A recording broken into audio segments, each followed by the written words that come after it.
గారు నమస్కారం నమస్కారం అండి. ఎస్ విన్నారు. కాంగ్రెస్ బీఆర్ఎస్ నుంచి వర్షాలు విన్నారు. రేపు సీఎం బృందం ఎమ్మెల్యేల బృందం మేడిగడ్డ పోతున్నారు, మేము రావట్లేదని మీరు చెప్తున్నారు. సో ఓవరాల్గా నల్లగొండ మేడిగడ్డ ఈ ఇద్దరు ఇష్యూని ఎట్లా చూస్తారు మీరు? ఇప్పుడు మేము వెళ్ళటం లేదనేది మా శాసనసభ సభ్యులు చెప్పడం జరిగింది. మా పార్టీ తీసుకున్నటువంటి నిర్ణయం ఉండొచ్చు. అయితే రెండు విషయాలు ఇక్కడ నల్లగొండల సభ జరగాలి, వాస్తవాలని ప్రజలకు చెప్పాల్సినటువంటి అవసరం.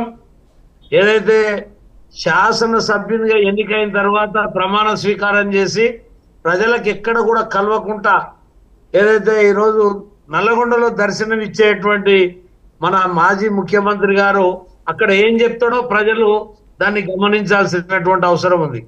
మేడిగడ్డకు వెళ్తున్నటువంటి ప్రస్తుత ముఖ్యమంత్రి మేడిగడ్డకు వెళ్ళి అక్కడ ఏమేమి అవినీతి అక్రమాలు అక్కడ జరిగినటువంటి విషయాలు బయటికి తీసుకొచ్చి ప్రజలకు చెప్పాల్సినటువంటి బాధ్యత ముఖ్యమంత్రి పైన ఉన్నది. పుల్లారావు గారిని ఒక విషయం అడగదలుచుకున్నాం. అంటే ఇవాళ కాంగ్రెస్ పార్టీ వచ్చిన తర్వాతనే పూర్తి హక్కులు కేంద్ర ప్రభుత్వానికి ఇచ్చి ఇవాళ కాంగ్రెస్ పార్టీ వైదొలిగినట్ట. ఒకవేళ కేంద్ర ప్రభుత్వానికి సరెండర్ చేసినంత మాత్రాన ఇప్పుడు పూర్తి హక్కును కోల్పోయినట్ట. రెండవది ఏంటంటే రాష్ట్ర ప్రభుత్వం బీఆర్ఎస్ పార్టీ ఆనాడున్నటువంటి 10 సంవత్సరాల కాలంలో నిజంగా 5 సంవత్సరాలు మోడీ గారితో సఖ్యతతోటి ఉండి కేంద్రంతో అనేక విషయాలలో పర్మిషన్లు తెచ్చుకుని ఏదైతే అటు పాలమూరు లిఫ్ట్ ఇరిగేషన్ కానీ ఇటు మన ఇతరత్ర ప్రాజెక్టులకు ఏదైతే అనుమతులు తెచ్చుకున్నాడో మరి ఎందుకు ఆనాడు ఈ కృష్ణా ట్రిబ్యునల్ విషయంలో అన్యాయం జరిగినటువంటి అంశాన్ని వారు ఎందుకు ప్రస్తావించలే? 10 సంవత్సరాల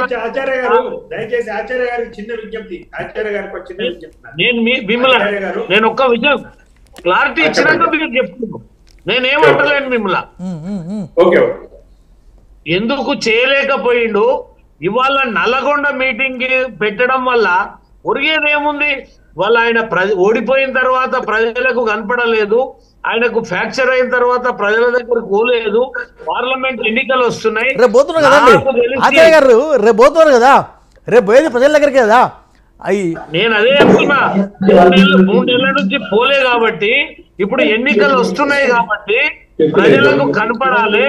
ఆయన అసెంబ్లీలో రేవంత్ రెడ్డి ముఖ్యమంత్రి గారు ముందల కూర్చోవటానికి తనకు మనసు ఉందో లేదో, పోతాడో లేదో నాకు తెలిసి, నాకు ఉన్నటువంటి అవగాహనతో చెప్తున్నా, ఆయన అసెంబ్లీలకు ఆయన ముందర కూర్చుంటాడు అనేటువంటిది నాకు తెలియదు. ఎందుకంటే రేపు పార్లమెంట్ తర్వాత పార్లమెంటుకు నిలబడి పార్లమెంట్కి వెళ్ళిపోతా అనేటువంటి భావన ఆయనకు ఉంది. పార్లమెంట్ ఎన్నికల్లో రేపు రాబోయే రిజల్ట్ల కొంత కాస్తో కూస్తో ప్రజలలో మళ్ళా పూర్వవైభవం తెచ్చుకోవాలనే ప్రయత్నంతో ఇవాళ ఈ ఇష్యూని పెద్ద ఎత్తున ప్రజల ముందరికి తీసుకుపోవాలని, లబ్ధి పొందాలనేదే ఆయన తాపత్రయం. అంతకు తప్ప దీంతో ఒరిగేది ఏం లేదు.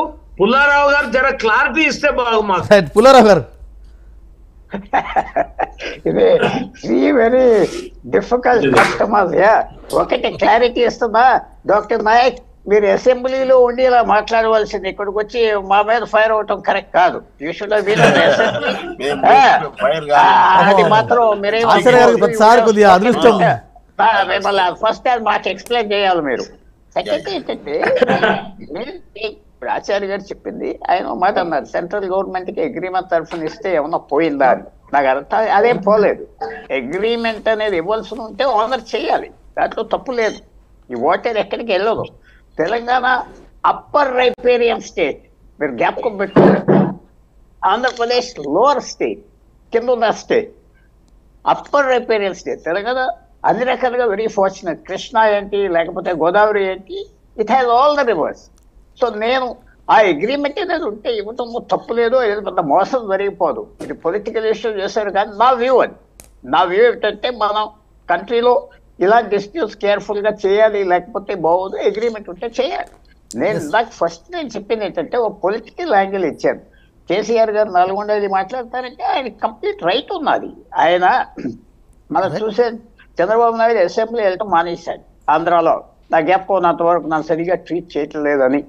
అదే ఆయన ఇష్టం. జయలలిత వెళ్ళటం మానేసి ఓడిపోయాక ఎప్పుడూ వెళ్ళలేదు జయలలిత.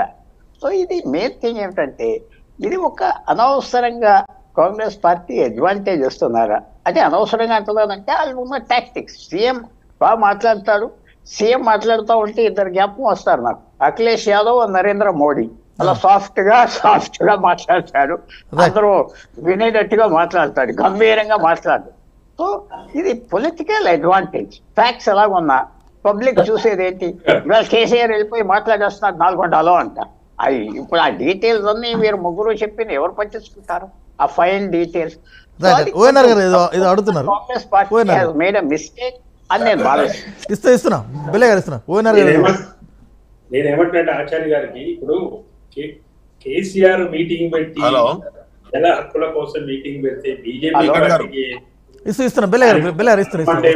కాంగ్రెస్ పార్టీ ఆయన పార్టీ అధ్యక్షుడు, మేము పార్టీ మీటింగ్ పెట్టుకున్నాము, దాని మీద ఎందుకండి కామెంట్? మీరు ఒక మీటింగ్ పెట్టుకోండి, తప్పే ఉంది. మేము మోడీ గారు ఒకటి. రెండో అంశము ఆచార్య గారు గమనించవలసింది ఏంటంటే 1 year తర్వాత కేంద్ర ప్రభుత్వము 1 year లోపు స్పందించకపోతే 84 నుంచి 89 సెక్షన్ల ప్రకారము ఏ పార్టీ అయినా కానీ అగ్రివేటెడ్ పార్టీ సుప్రీంకోర్టుకి వెళ్ళొచ్చు. మీ దాని ప్రకారం వెళ్ళాం. వెళ్ళిన తర్వాత విత్డ్రా చేయించినారు. ఇప్పుడు యాడ్ అయింది ట్రిబ్యునల్ లో. నేను ఆచార్య గారికి నా విజ్ఞప్తి, మీరు దయచేసి ఇమ్మీడియట్ గా ట్రిబ్యునల్ ని ఇమ్మీడియట్ గా దాన్ని తీసుకొచ్చేటట్టు వేగతరం చేయండి. చేస్తే పర్మనెంట్ అలొకేషన్స్ అయిపోతాయి. అలొకేషన్స్ లేకుండా మీరు ట్రిబ్యునల్ బోర్డ్స్ ని జస్ట్ మేము జ్యూడిషియల్ నిర్ణయిస్తాం అనేది తప్పు. దానికి మేము ఒప్పుకోలేదు 10 సంవత్సరాలు.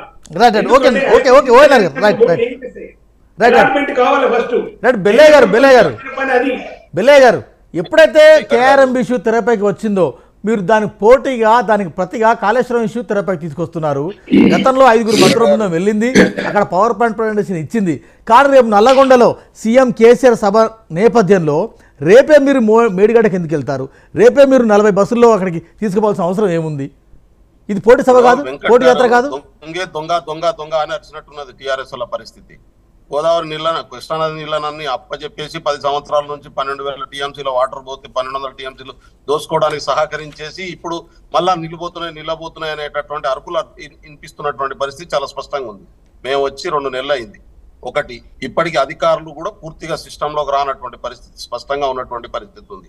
తొంటిరిగిందని చెప్పి 2 నెలల నుంచి ఉండవనుకున్నటువంటి మాజీ ముఖ్యమంత్రి గారు 5 కిలోమీటర్ల దూరంలో ఉన్నటువంటి అసెంబ్లీలోకి వచ్చి జరిగినటువంటి వాస్తవాలు చెప్పడానికి చేత కాదు, కానీ నల్గొండకు పోయి ఆయన సభ పెట్టి మాట్లాడతారు.